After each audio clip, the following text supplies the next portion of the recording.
Sakal Gunarnavasha Vande Guru Sri Charanaravindan.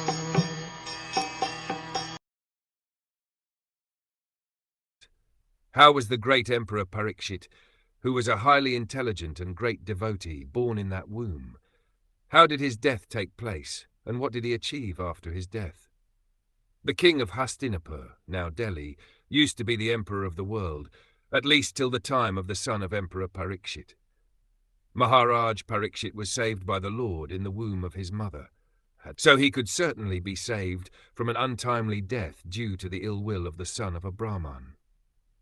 Because the age of Kali began to act just after the assumption of power by Maharaj Parikṣit, the first sign of misgivings was exhibited in the cursing of such a greatly intelligent and devoted king as Maharaj Parikṣit.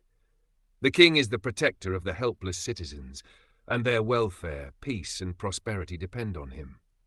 Unfortunately, by the instigation of the fallen age of Kali, an unfortunate Brahman's son was employed to condemn the innocent Maharaj Parikṣit, and so the king had to prepare himself for death within 7 days.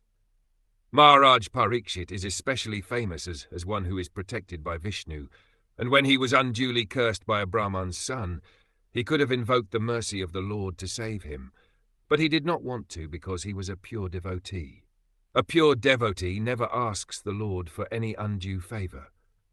Maharaj Parikṣit knew that the curse of the Brahman's son upon him was unjustified, as everyone else knew, but he did not want to counteract it because he knew also that the age of Kali had begun, and that the first symptom of the age, namely degradation of the highly talented Brahman community, had also begun. He did not want to interfere with the current of the time, but he prepared himself to meet death very cheerfully and very properly. Being fortunate, he got at least 7 days to prepare himself to meet death, and so he properly utilized the time in the association of Shukadev Goswami, the great saint and devotee of the Lord.